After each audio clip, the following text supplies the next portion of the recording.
ಮಾಜಿ ಪ್ರಧಾನಿ ಮನಮೋಹನ್ ಸಿಂಗ್ ಅವರ ನಿಧನದ ಹಿನ್ನೆಲೆಯಲ್ಲಿ ರಾಜ್ಯ ಸರ್ಕಾರ 7 ದಿನಗಳ ಕಾಲ ಯಾವುದೇ ಮನರಂಜನಾ ಕಾರ್ಯಕ್ರಮಗಳನ್ನು ನಡೆಸದೆ ಶೋಕಾಚರಣೆ ಮಾಡುವಂತೆ ಅಧಿಸೂಚನೆ ಹೊರಡಿಸಿದ್ದರೂ ಕೂಡ ಕೆಆರ್ಎಸ್ ಕಾವೇರಿ ನೀರಾವರಿ ನಿಗಮದ ಅಧಿಕಾರಿಗಳು ಇದನ್ನು ಗಾಳಿಗೆ ತೋರಿಸಿ ಬೃಂದಾವನದಲ್ಲಿ ಮನರಂಜನಾ ಕಾರ್ಯಕ್ರಮವನ್ನು ನಡೆಸಿ ಸತತ 10 ವರ್ಷಗಳ ಕಾಲ ದೇಶದ ಪ್ರಧಾನಿಯಾಗಿದ್ದ ಮನಮೋಹನ್ ಸಿಂಗ್ ಅವರಿಗೆ ಅಪಮಾನ ಮಾಡುವ ಮೂಲಕ ರಾಜ್ಯ ಹಾಗೂ ಕೇಂದ್ರ ಸರ್ಕಾರದ ಆದೇಶ ಉಲ್ಲಂಘನೆ ಮಾಡಿದ್ದಾರೆ.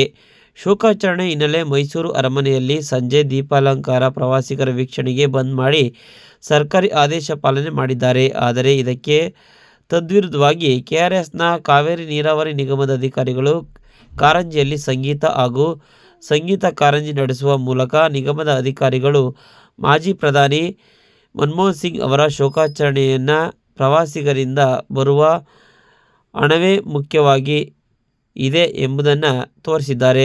ವಿಷಯ ತಿಳಿದು ಸ್ಥಳಕ್ಕಾಗಮಿಸಿದ ಮಾಧ್ಯಮದವರು ಪ್ರಶ್ನೆ ಮಾಡಿದಾಗ ರಾತ್ರಿ 7:45ರಲ್ಲಿ ಇಂದು ಏಕಾಏಕಿ ಸಂಗೀತ ಕಾರಂಜಿಯನ್ನು ಸ್ಥಗಿತಗೊಳಿಸಿ ಪ್ರವಾಸಿಗರ ಪ್ರವೇಶವನ್ನು ನಿರ್ಬಂಧಿಸಿದರು.